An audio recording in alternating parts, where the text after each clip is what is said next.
আজকে এই ভিডিওতে জানতে পারবো বিরিওয়েটস কি এবং বিরিওয়েটের বৈশিষ্ট্য সম্পর্কে আমরা জানবো। দেরি না করে শুরু করি। দেখো বিরিওয়েটস হচ্ছে কি, দেখো বিরিওয়েটসকে আমরা বলি কি নোন অ্যাজ স্মলেস্ট প্যাথোজেন। তো প্যাথোজেন শব্দের অর্থ কি আমরা জানি, প্যাথোজেন শব্দের অর্থ হচ্ছে কি যারা রোগ জীবাণু সৃষ্টি করে। তো এখন এইখানে দেখো এই বিরিওয়েটস জিনিসটা কি, যখন আমাদের পরীক্ষায় আসে তখন আমরা কিভাবে লিখবো। 1 নাম্বারের জন্য আসে, তাহলে আমরা এক লাইনেই লিখবো। কিভাবে লিখবো? ক্ষুদ্রতম সংক্রামক প্যাথোজেন যা উদ্ভিদকে আক্রমণ করে তাকে বিরিওয়েটস বলে। তো বিরিওয়েটটা কিভাবে গঠিত হয়, পরীক্ষার মধ্যে 4 নাম্বারের জন্য আসে। সো এটা কিভাবে লিখবো আমরা, দেখো বিরিওয়েটস বুঝতে হইলে আগে ফার্স্ট অফ অল আমাদের বুঝতে হবে ভাইরাস। তো ভাইরাসটা কিভাবে গঠিত হয়? ভাইরাস দুটো জিনিস দিয়ে গঠিত হয়। একটা হচ্ছে কি নিউক্লিক অ্যাসিড, আর একটা হচ্ছে কি তোমার এর বাইরে আবরণ থাকবে, সেটা হচ্ছে তোমার কি, সেটা হচ্ছে তোমার প্রোটিন। তো প্রোটিনের আবরণকে আমরা বলি কি প্রোটিন কোট। দেখো এখানে আমি লিখে রাখছি উপরে যেটা, এই দেখো এটা যেটা আবরণ দেখতেছো, এটার ভিতরে যেটা আবরণ দেখতেছো এটা হচ্ছে কি প্রোটিন কোট, এবং ভিতরে যেটা গোল লাল আকারের বস্তু দেখতে পাচ্ছ সেটাকে বলা হচ্ছে কি আরএনএ। তো আরএনএ হচ্ছে কি এক ধরনের নিউক্লিক অ্যাসিড, তো আমরা সেটা জানি। তো নিউক্লিক অ্যাসিড কয় প্রকার? 2 প্রকার, একটা হচ্ছে ডিএনএ আর একটা হচ্ছে কি আরএনএ।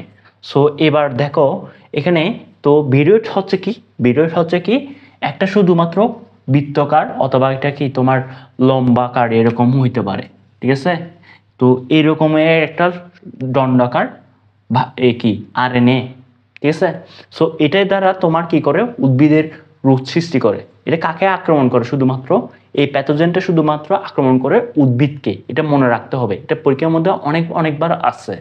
যেমন তোমার কি এই রোগ সৃষ্টির মধ্যে তোমার যেমন আছে তোমার কি তোমার তোমার কি আছে পিএস টিভি, এটা হচ্ছে একটা রোগ যেটা আলুর মধ্যে হয়, ঠিক আছে।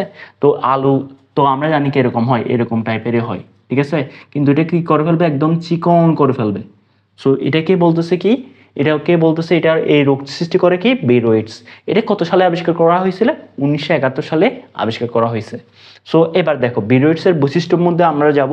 তো বিরিওয়েটসের বৈশিষ্ট্য হচ্ছে কি, বিরিওয়েটস কেবল নিউক্লিক অ্যাসিড দ্বারা গঠিত। তো নিউক্লিক অ্যাসিড আমরা জানি, নিউক্লিক অ্যাসিড বলছিলাম আমরা কি আরএনএ। তো এটা আরএনএ দ্বারা গঠিত, আমরা লিখতে পারবো না? লিখতে পারবো।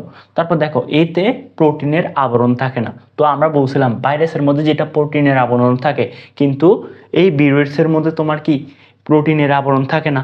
তারপর দেখো এটা ফেনল, ক্লোরোফর্ম, ডিএনএস এবং ইথানলের প্রতি নিষ্ক্রিয়। কিন্তু এরা কার প্রতি সক্রিয় হয়? আর আরএনএস এর প্রতি এরা কি সক্রিয়, ঠিক আছে। তারপর এদের ওজন কতটুকু? 70,000 থেকে 1,20,000 ডালটন আণবিক ভর, ঠিক আছে। এরপর দেখো এরা কি করে, অ্যান্টিসিরাম তৈরি করে না, কিন্তু ভাইরাস কিন্তু অ্যান্টিসিরাম তৈরি করে। এরপর দেখো এরা যে কোনো ভাইরাসের চেয়ে 10 ভাগের 1 ভাগ ছোট।